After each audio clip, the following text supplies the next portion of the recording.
Adesimama abono nsia ya mamunyina to. Omemu nsam ni ama wodo osodi ayensaka. Ani yabo ano se no nsia kasebo a ye de bedan ye tiefo yi. Ye tidi so obi a ho ye. Utie free peace. 104.3 FM so okay. 101.7 neat. 100.9. Nimi ansa wo se pass abeka Johnson Accra.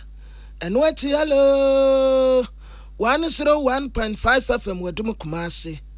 Ghana man tema yadunsia 16 regions. O ti yanka.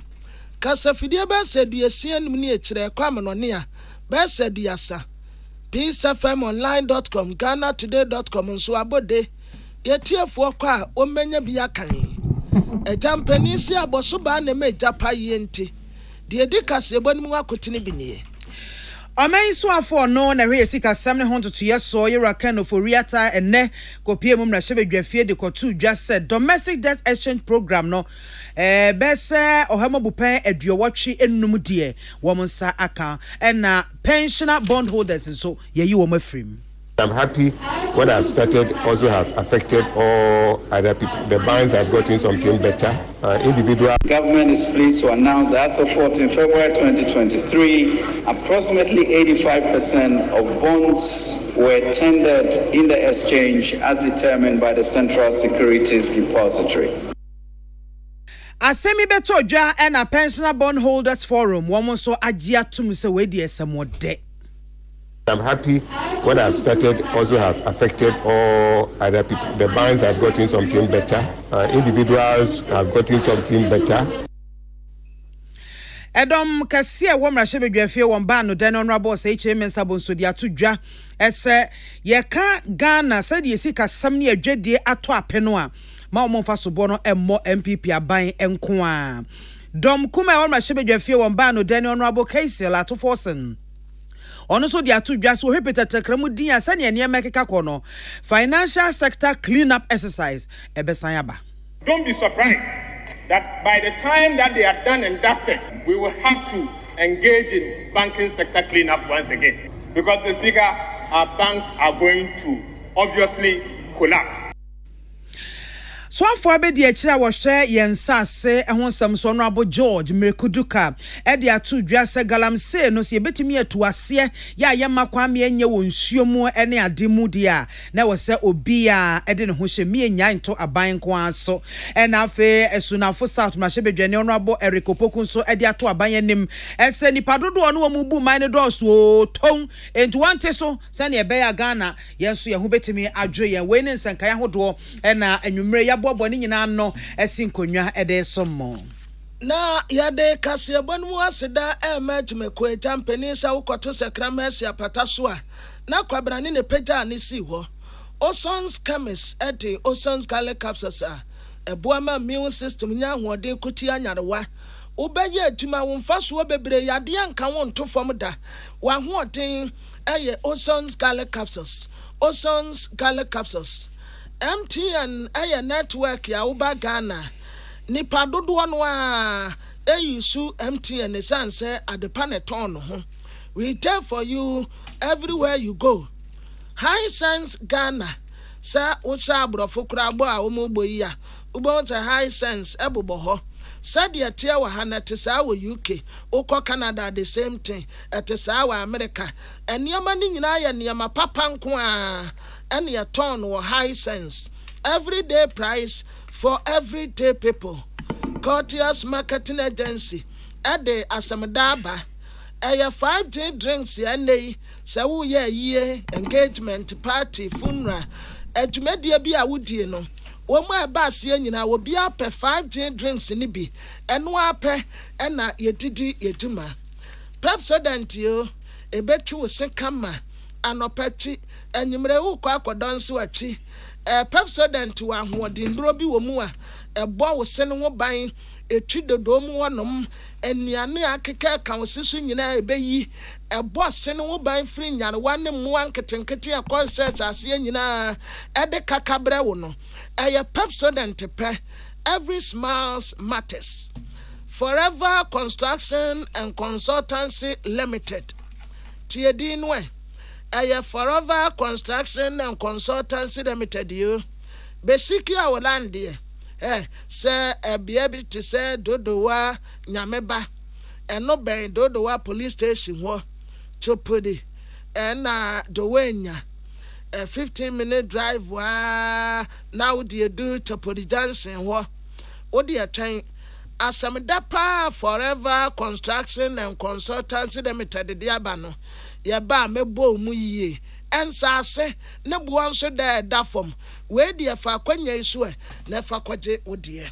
sa dwumeko ya da woromane se amansan chia me kwabena mafo ana mame dia makwafo yesin konwa de kasebo no ebremo ensem no ene omai foto sanfo Akan oforiata ene okopie mu mrahye bedwafie ene ode etudwa ese Ghana yesika sem ne adwade ato ape amene yepe ho ayehunu yasene mu no ne nyina gina ne mahodo bi to se COVID-19 yade ebe san yen afenso Russia ne Ukraine tokwa egusua ekoso eno ena ha ban yi papa ma ekabebreba aban edie no ontimi entria ne senti no akofa sa domestic debt exchange program no wode aba wo kiremu a enipa dodo a wo ma na se wo motimi aboabo mo ho ano ama be se wo mabupa aduowatwe num de wo msaka. The DDEP is part of the government's broader fiscal policy as announced in the 2023 budget statement to address the current macroeconomic challenges. With great relief and immense gratitude, government is pleased to announce that as of 14 February 2023,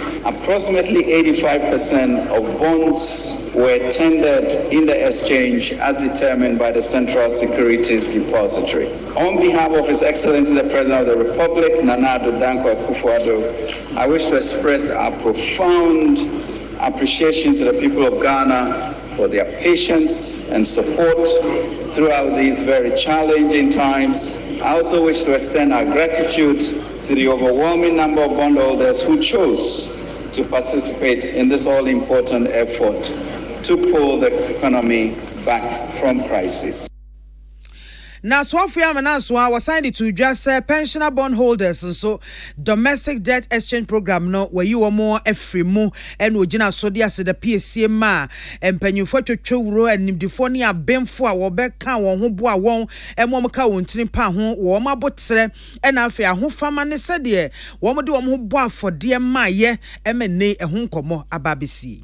Indeed, it has personally, Mr. Speaker, caused me great distress as a number of our pensioners have picketed at the premises of the Ministry of Finance since Monday, February 6, 2023. I have already indicated in my press release, Mr. Speaker, dated 14 February 2023, the government will honor their coupons, payments, and maturing principles, like all government bonds, in line with government's fiscal commitments. Mr. Speaker,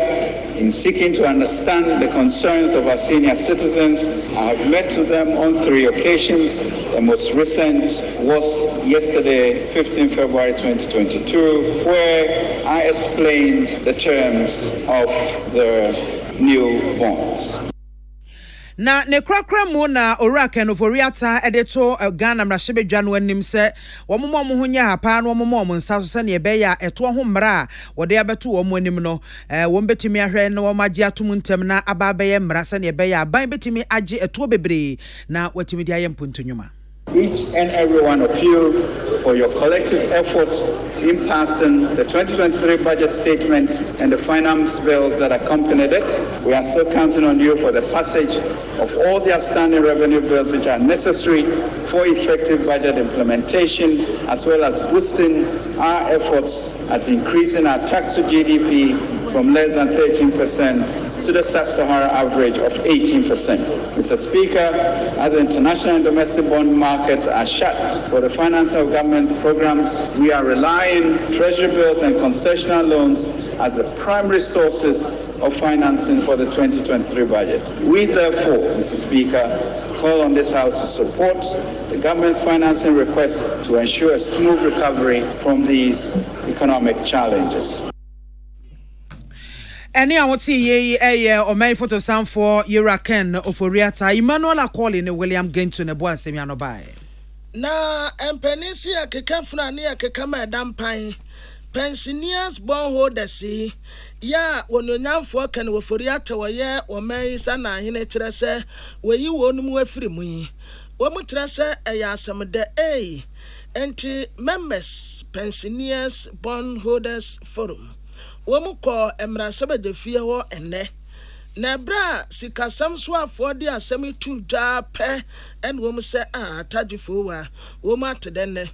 Dr. Edu Anani Enti convener Emma Pensioners Bondholders Forum. Only Peace News Ekasai. Yes,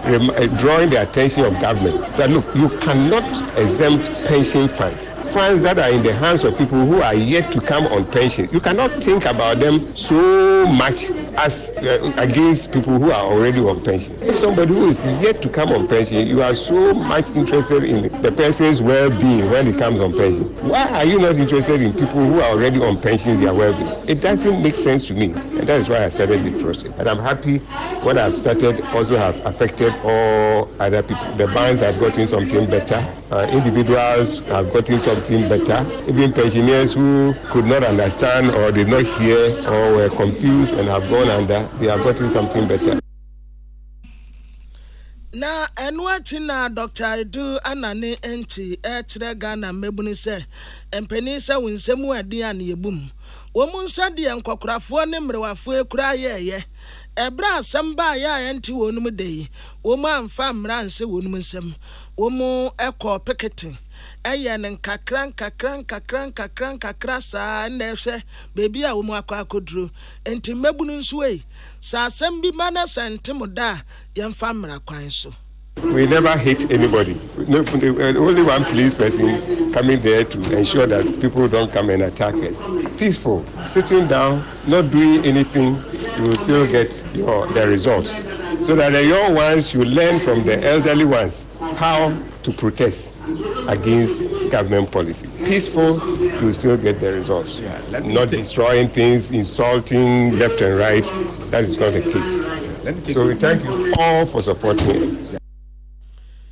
Wey aye Dr. Edu Anani Enti. Yenua Emmanuel Akoli ena William Gentu amaneba wadi frame rasebedefie bai. Yeda so e wo mrasebedwefie na edom kese e wo mrasebedwam wo mo ba no dani wo science wa me mrasebedwani honorable Osaiche Mensa Bonso na ode atodwa ese eba Ghana eka emene yen no a mo bia mfa ne nsa entene MPP aban nko aso se wo mo ene nam so ama eka amene yen no nti aban na si gina ese domestic debt exchange program ode ne ho ekwa akohye mo yero Osaiche Mensa Bonso de tudwa che mo sese ne meka kono e wo so obi ade ne ho jimbi na baby a yegina yi a chese yegina kono ankasa pa no yentimi empeni ne dwagubre na emwa yen ono so de nsemi atudwa omrahye bra o mai photo samfo irakanoforiata e de domestic debt exchange ho amane ebo ebebo emrahye bedwafo sanfa so edito omanfo nim as osanfa so de tudwa se ehun behia sesa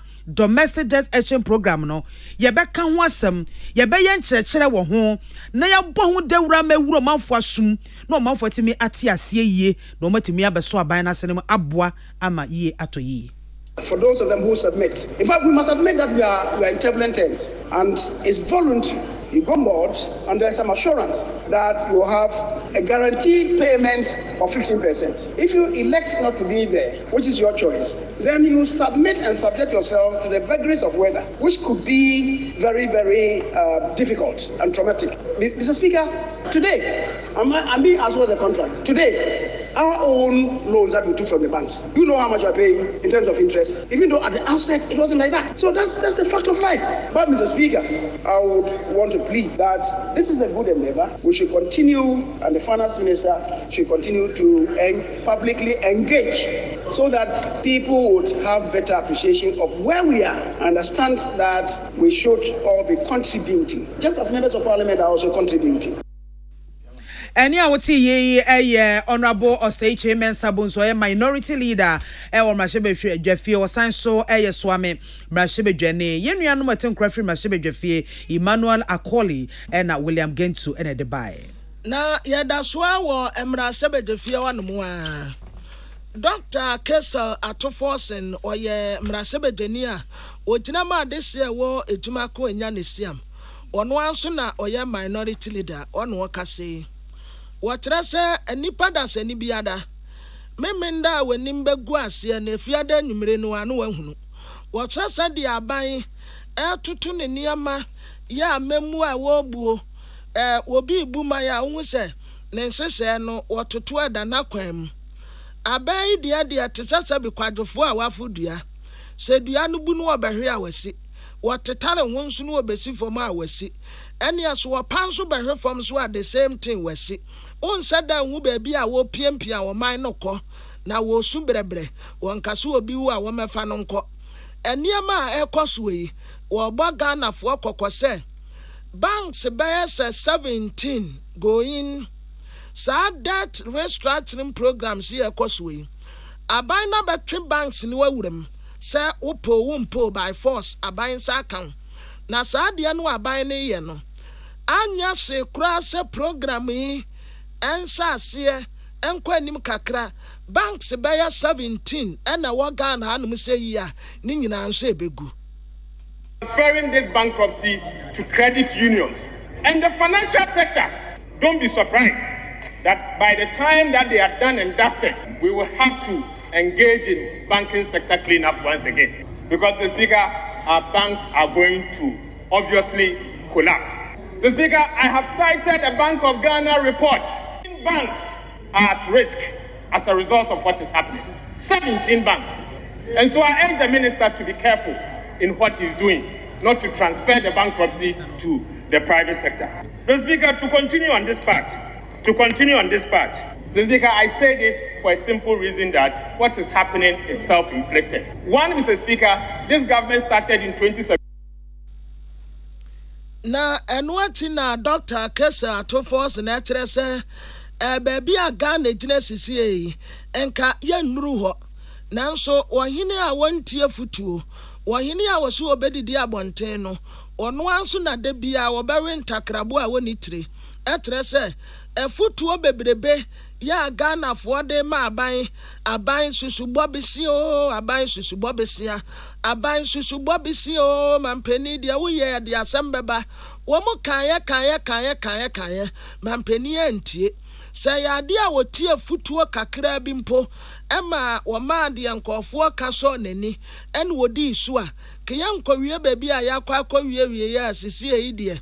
nkɔkorafoɔ ne mmerewafoɔ ntentoa nketenkete na abɛgye na wɔde abɔ no ho bra wɔkyɛ sɛ anim gu ase paa. Anytime the minister appears before us, he tells us that he's going for panda bond, sukuk bond, green bond, yellow bond, all sorts of bonds. You have to establish a whole unit responsible for bonds. A whole unit responsible for bonds. Today, this is your terminal report. Mr. Speaker, one time I called the minister of a bond because all what he knows is to engage in borrowings. I once said that this government only knows about one problem, one loan. This is the terminal report. It's self-inflicted. And when we asked him to start dealing with the problems, Mr. Speaker, he refused. He told us yet that he's not going to IMF. The deputy minister there, he said he's not going to IMF today, tomorrow, until the kingdom comes. Today you are there. Mr. Speaker, if they had gone to IMF earlier, all of this, we could have remedied it. Sanka, what ye a futua, wahinia, one tier futua, no waden and tuma, eti a janai de co bedroom. The ayatene kase or your minority leader, or Sayam Rasebetania with Rama this year way to Mako and Yanisiam, Dr. Kessel at Forsen, Yania William Gentini Emmanuel Acoli Adaruma. Emrasebe de fie 70 40 bi. Ye da su gina mrasebe dwa fie hono mo na esunafo South mrasebe dwani Honorable Eric Opoku en wode to abanye nim se abanye yesrew nipa dodo a wafa wo mo woni mu ebu o man no wo mo doso dodo teso sa ne ebeye a wo ho beye ha na watimi atoto ne ma me sikasem no agina yie wo kire mu a sade aban no nipa dodo no esi doso efente no enam so masika bebre ne ese e wo mo ho ye no ka ho bie e na amenne ewiwie yense yie eto de tu dwache mu se asoya hodo bi ho no mo ne abanwumeko bi ho no mo a anka ban yimfiri ho no mo nkeka bi no mo emumobum sa ne ebe ye betimi aboa na atesika se ye bebre so ono so de nsemi tu dwa mrahye bedwa fie collapse institutions, irrelevant institutions. You have Minister of Trade, you have the experts there, they are ready to work for us.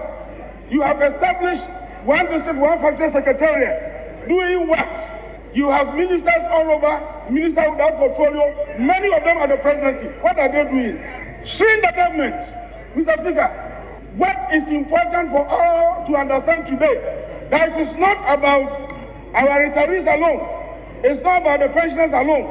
We are all at risk. Mr. Speaker, the Auditor General in its 2021 report has reported to this House under paragraph 239 that even this government, our SNIT contributions, the contributions that government workers have paid for SNIT has not been paid to SNIT. And government, as we speak, is owing SNIT to the tune of 4.33 billion Ghana cedis. Eni awoti ye sunafo South Mashebedwani Honorable Eric Okpoku na no si ye na soafo abedi akira wono na ehwesikasem so Honorable Abenel say asare wode etu dwachem senya nokre da se ka emene ye no MPP amemwo nko anso na sa kai aba na emom no efiri bra ye je fa hodie na ye sha ase ye bobo sa abusuan ya adolso abepem sa abri. Mr. Speaker, we have a situation on our hands. Government is saying that I cannot continue with the bonds that I have taken from you. I cannot continue to disburse or to redeem it as it is because of where we are now. Our debt levels have become unsustainable, and we need to do something about it. Anytime you mention our debts, our brothers on the other side fumble. These are debts that we got right from the first day Ghana borrowed to date. This is not an MPP debt. This is a national debt that was created from the first day Ghana decided to borrow to date. So let's get that clear, that it is not an MPP debt. This is a national debt that we have borrowed right from the time Ghana came into being, and Ghana needed to borrow money to date. Mr. Speaker, last year we were paying our debts, we were servicing our debts until things started getting difficult. Not as a result of only domestic issues, but also external issues. Honorable Abena Osei Asare Swafo Abede Choisikasem so William Gentu Emmanuel Akoli Enomboano Ebae. Na a Deputy Minister of Lands and Natural Resources Wasaya Mrasebeteni ma desi ewo takwa insaye mabatu mpesua so your friend no George Mreku Duka Honorable and one Minerals Commission ekwa aprobo omu kose Ankobra River no said ye TSCA na bra womu koye no womu hu improvement pa na no ana Honorable George Mrekuduka etrese wiase ba akofo nsa eso said ye mpa ntumi nso nyame ani kata Ghana fo ye nso Sanyama bi kwaso na sanya papa ya mo empanimfo amane na sa garam sentu koya ye koyi enya banko a na enya o eyo manfo nyina na enya ntiyanka mom na yentu ase in Ghana aha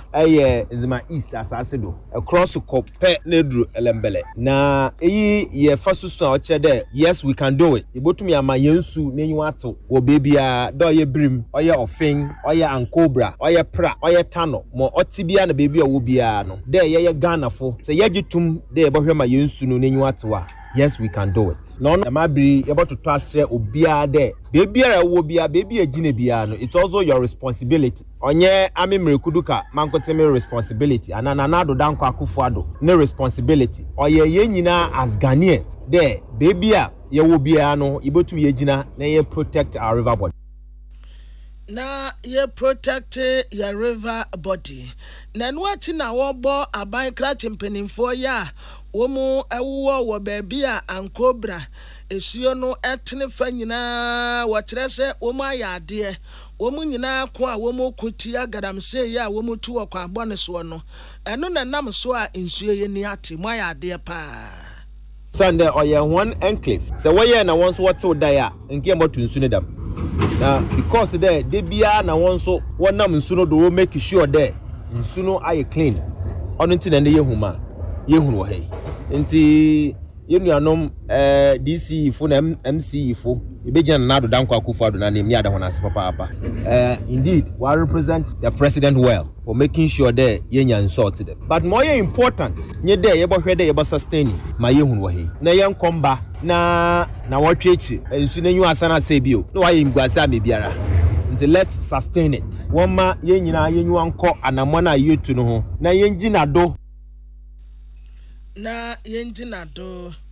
na nuati na aban krati penia owo elembele ena enzima is eye kwesi bonzo ena doka Elizabeth amua omonso ebo nyanyafo George Mrekudu ka baso sawa ya ade pa garamse kuno womu apiafo wakone yie.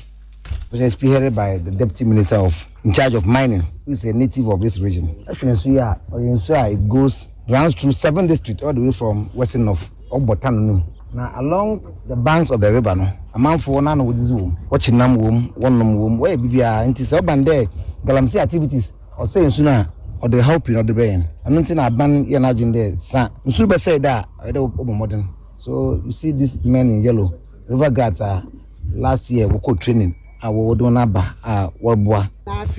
Mazinaba, yan honorable deputy minister, Oboemo training for no worry, Juma, Ama, when the Monsunoda is most likely there, Ubiari in Tum, Undina, in Sunoduna, on ye, Edumibia on fencing. Dear Yate Nekase, aye, abai kratin peninfo mi no, Bakuo Elembele, and a Bakuo Enzima East. Aye, Ununyanfo Kwesi Bonzo, and a Docas Elizabeth Amua. Yenya apia dan kwama ne boa or the free Rock FM ebeda ye tifoni. Na emfempi mienu ene aduonu mienu beisi ya desuafo womo ekotro nsohwe nyame ya dom amasesei womo placement no ababonten ama yede womo atoto school ahodo pemu na wohwe Ghana Education Service ya womo de betu dwa esa desuafo empem ahenum ahenum aduanan enso eche ahasa ene aduonu enkono enom ya desuafo a womo etwero ensɔhwɛ no na emu empema henum aduasa enwɔtwe ena afi eche ahasa aduokronkono ena womu ti yeyi a yede womo atototo school ahodo emu na emu empema hasa aduoso mienu ahanso ene aduowɔtwe ena womu de automatic no eche womo a yede womo tutu school ahodo mu womo aka na de womo a ena ebepe school ede ama womo ho na wo hwe atoye mantam na afi atoye tefi mantam no a dwemtrene wono ne da Ghana National Association of Teachers ekono ano ora obinya meche eno ofa so dia de se dia sonkwato abatan enim esa abatan emo aninye pa se nei womo maso awie JHS ya yede womo eko senior high school a enam free senior high school na fe computer selection place system iso ama yede womo akwakoto school ahodo mu na wose wosre school a yede obakoto mu no ma wo ba ne nko esanse efiri ha kosi ye ne kura no a ewo Ghana ena school fun bia ni Ghana school bia ye papa eniema ne akade a ehia ebebo ama de suane ade kira koso no aban ebomode edeko edu ba te se Western North mantam no mu se ya your so senior high school ho bibia ni senior high school ho your so setech ho se Rebecca senior high school ho and afi Queens senior high school a ni nyina eye school a eye papa eteso pa it was sraba time as wo munya se de bia wo mo person ko tuatua sika ma nkrofo as mo sesa me best school mo fa me bank kwase ne sa ne ma na emwa yen so wo mo ansesa enya de a ebeboa yen kwambia so the mechanism but biara in the wisdom of the Ghana Education Service and Free SHS Secretariat. Their place will be a school a war within the four corners of the Republic of Ghana. It is also Susan Kawasame called Achimota. Nasemanya Achimota Namanya you also secretary Panijeko. Now Sanka Ope Sanka Oko Bibiani Senior High. Wanya Ho, Wanya Zaura, Wanya Chirano Panijeko. Isansa teacher for be second, a be and a watch say anya ne sa ne akoye mepewe eventually ye tuatua sika kese bi de say de ye hu on social media ya amanfo efa take you on due advantage of our parents and children ye ne sa emwa ne krakra mu na ora obi nyame chesan dia to adehia wo mo ewo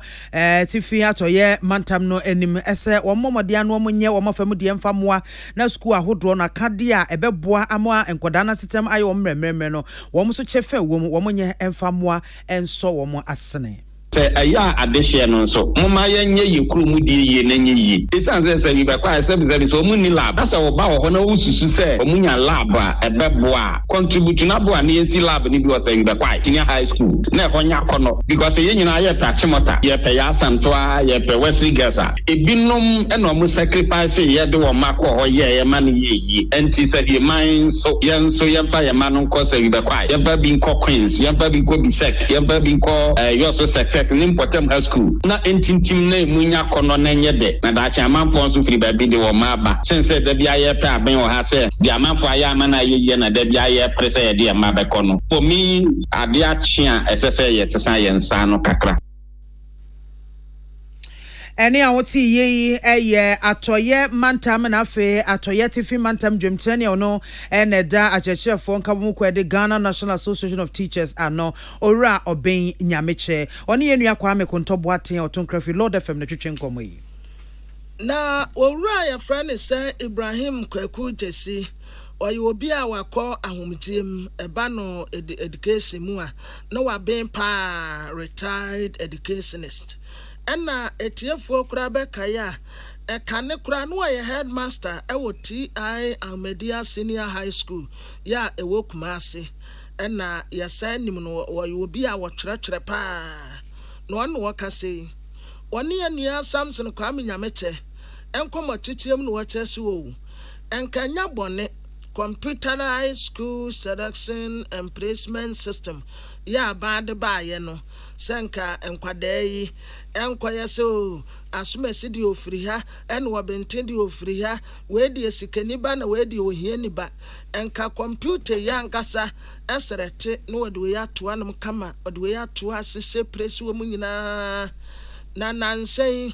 ya ntoa nka asura anso ena report bi ebeto datre say sa computer ye fi se wono an wo ye adwuma o enso sa nkofo odi ademudie emwo mu chintim computer no wotre se ehagene ebetumi anka ban ensa mwatire nse sa computerized selection and placement system no so obeye bibia fa ho na beye yi a sade obeye akata sese ne proye ekoso no eto obetumi eta me no ka say monim sem dada enkwada dodo a ye place wo mu ekọ secondary schools wo mu ekọ technical de ya tete ni nyina kama na kata sese ne proye a ewo mu no en wote sempenimfo obeye a monsa mwatire nse director no na na mo say headmaster for ye gi awo for bribe nti mo baje ko nti afere sa mo ko en so mo je bribe ni bi mo say headmaster for je bribe nti mo je afere headmaster bi o hon ma wa say wo akoda we wan fami suku anfa ni kan nti me mfa nti mo na mo be ye ni yi so we kwasi ko no jina kwantia ni da so ni say adiki na ko aso abofo na ya o titi ministry hon mo no won ba bibi amra aye kama kane no e go hon mo na by region headmasters ne headmasters and regional director no ye share baby person na Sunday near the aye so on headmaster na kwa to aso woni so na mo say headmaster for the bribe I say share headmaster ba ka sure say wan fani su kwani kai into one foul na sa na tie dia and say na de baba ne say me hu no say on ba tuni pa bi and on ba dis exam na nipa do mo ye Ghana mo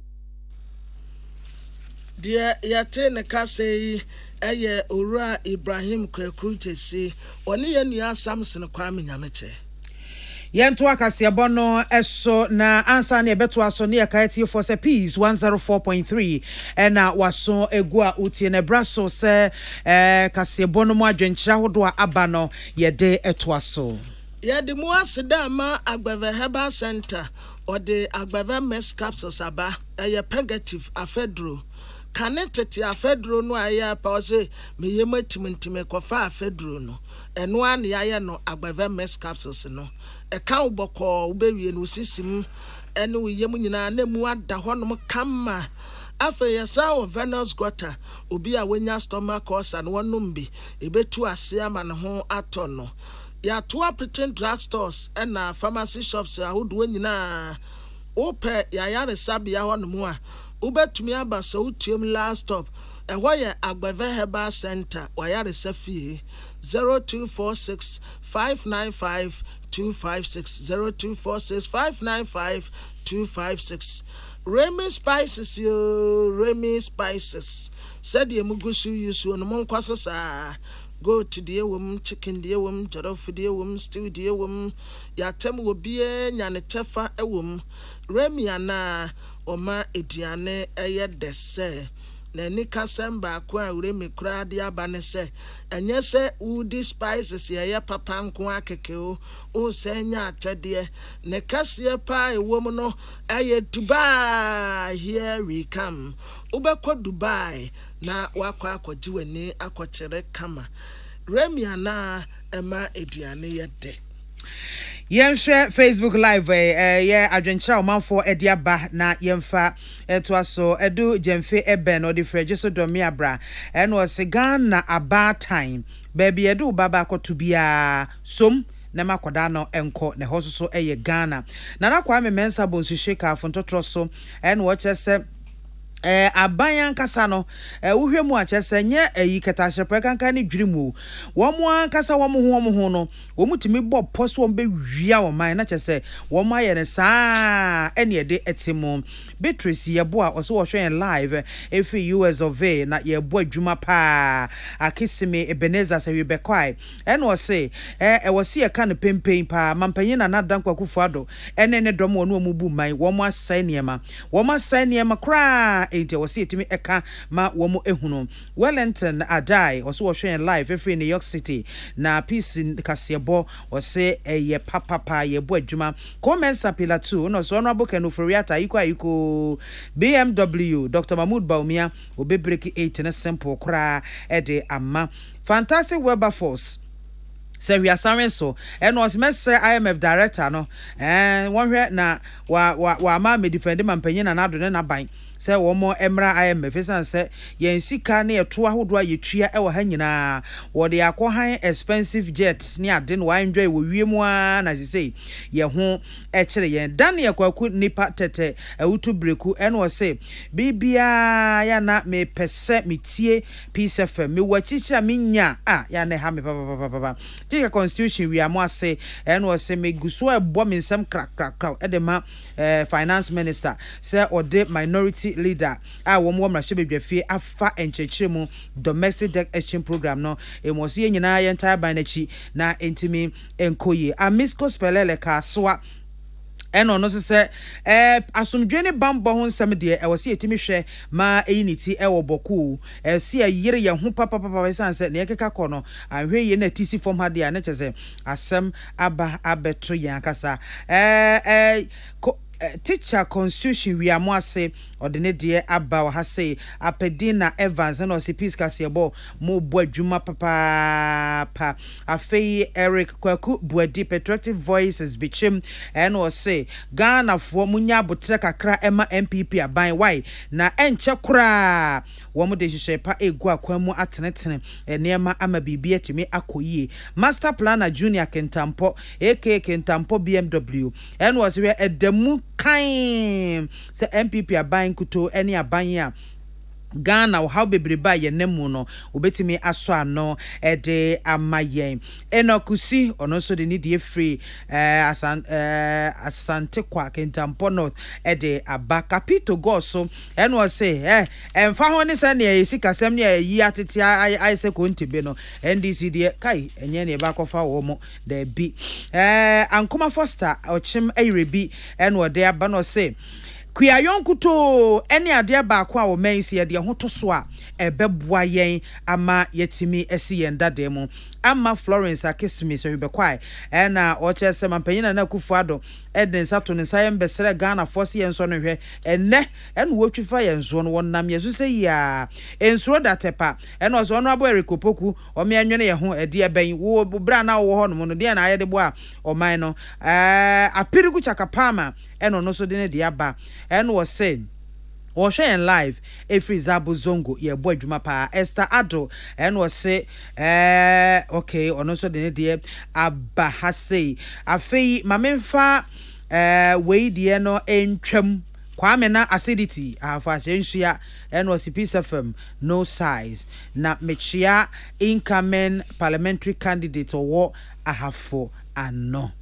Ebusua ye gina we so na ya homeka se bono so ye ba ye betos. Tune it in, turn it up, Peace FM, and rip off the knob.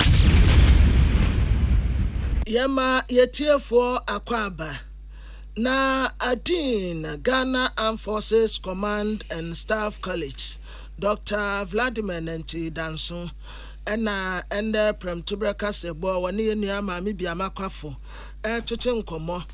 na asomrofie nyu ye di okrama ni dabreda de yakwaso ewo boko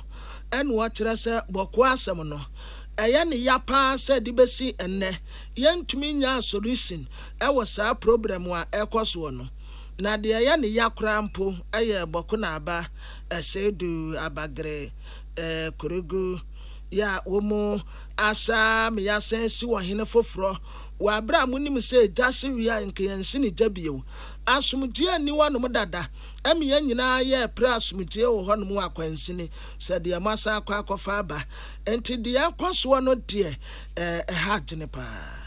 I say mra enye juma Ghana. Ye can say constitutionalism and it say constitution BBT so na sa na mo na yiri tu yi che say won hwe ne a ekoso ko on kra na opese exacerbate the situation. Is an say ebema the resolution of the Boku crisis no kra edi. Or hini bi si so ya gazette no it say constitutional bi en say si o hini bi en fa na chi bi. O ba si o hini bi na che say emra ma ho fan si o hini bi. Yi tu ni a o te so dada no. Already no e ho ayeshi akokon ni ade aye fiasi enhu anu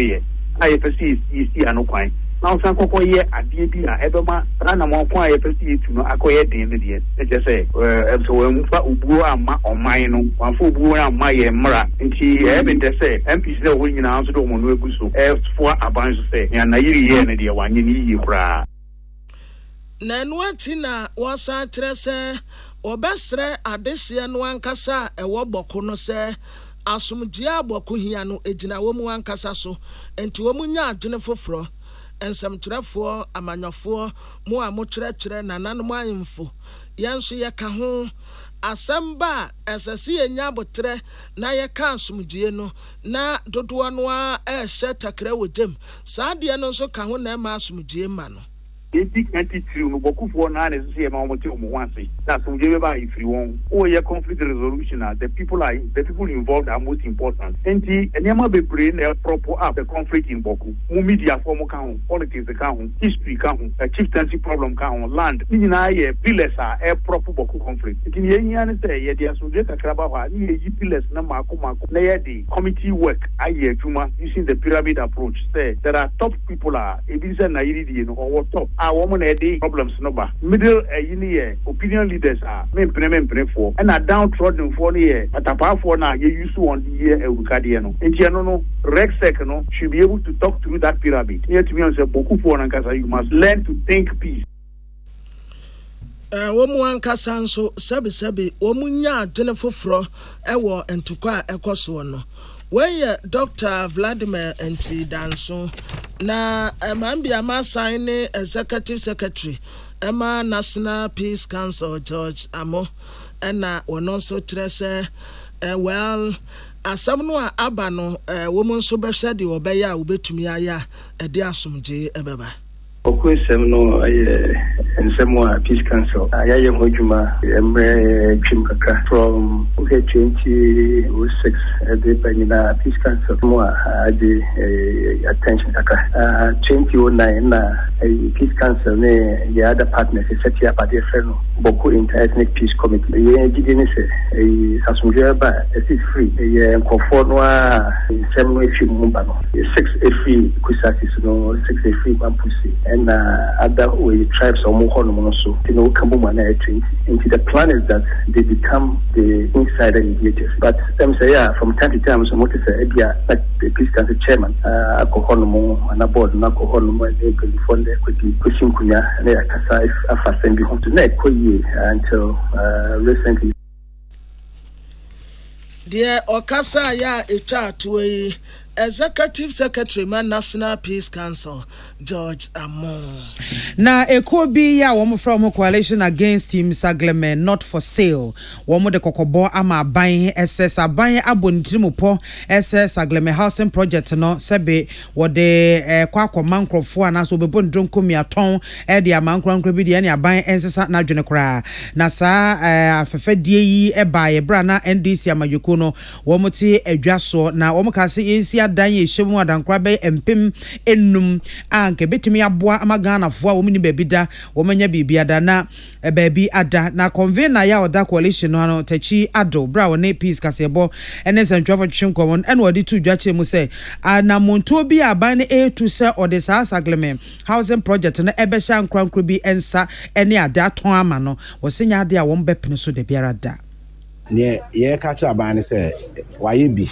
banemo because all me yet as say 1.8 million deficit housing deficit or memoir nti ekire say ye hia adan pa magana fo eti say ofa so or ton adan we dia ebenya how because enima so jafo yi omko peacekeeping ba ese onya bebi omeda na asase so ye omodia nti say ye jam asase say bisi da ma eniga abedma yefo a esa aban no bebi eska wo bia no onkope onfa mede onfa meto aso because arrente de akọ ni nyina no taxpayers money enti say ye wo japade o ha ese ebo ho bai enti say gemas project ne kan say wo ye private developer na say okwakoji a any change of leadership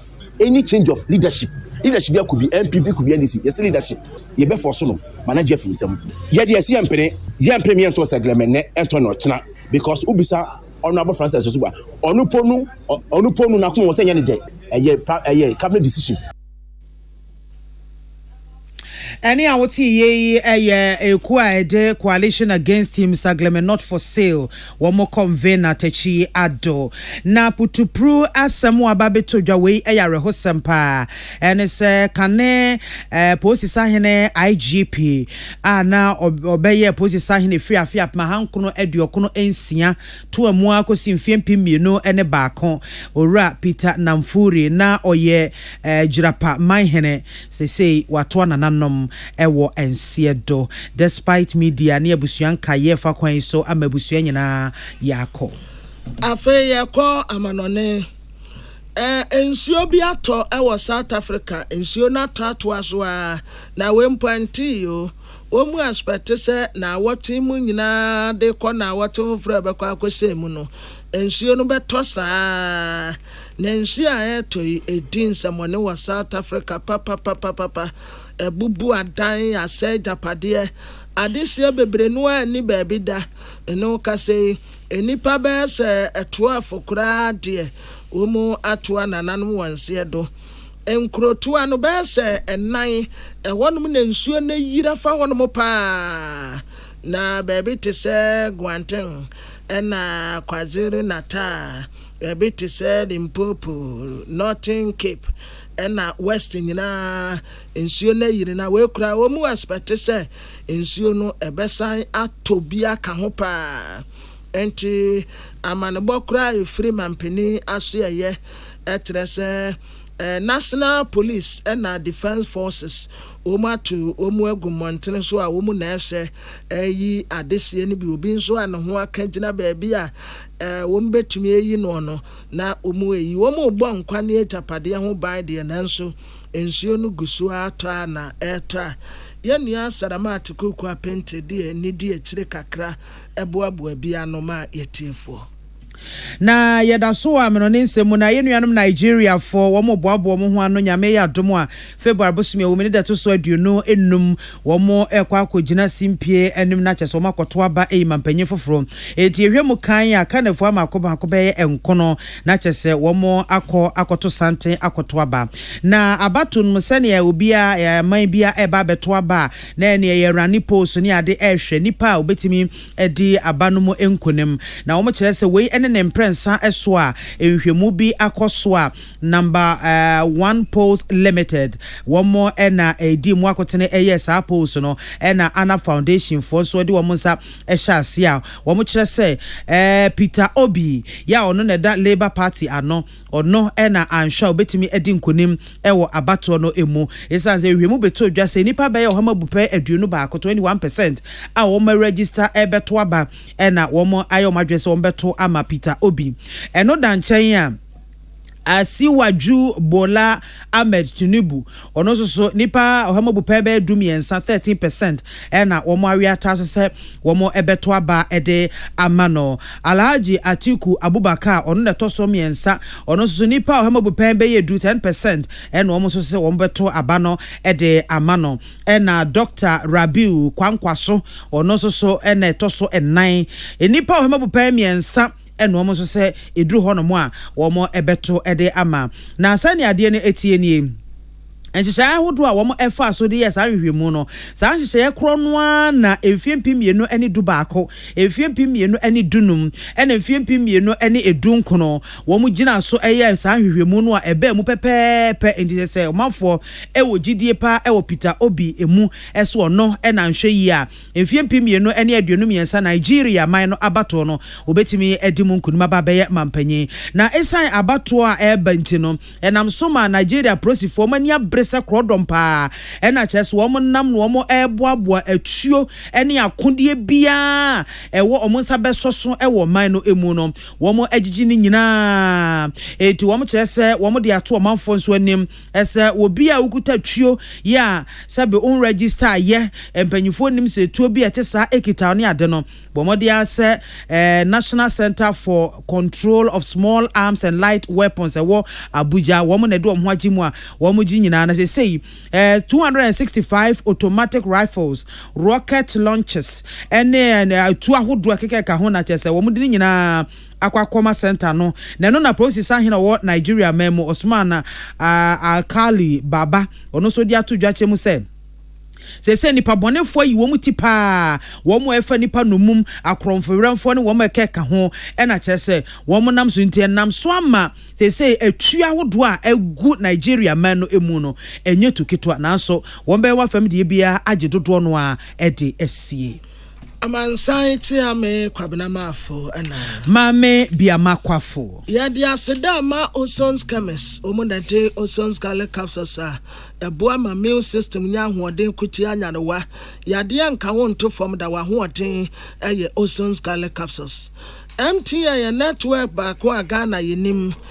network ya hodo ni nyina no de Ghana fo yusuo eye MTN owo ho ma ba bia wo beko bia High Sense Ghana home appliances ya papa josio eniama pa ye di siesie fie ne office de ye toni nyina free High Sense nanti akokuduro mu ko wo showroom we uduwa opanti ane wayi opanti ane wayi everyday price for everyday people 0302 550000 Courtiers Marketing Agency eniama pa be daso 5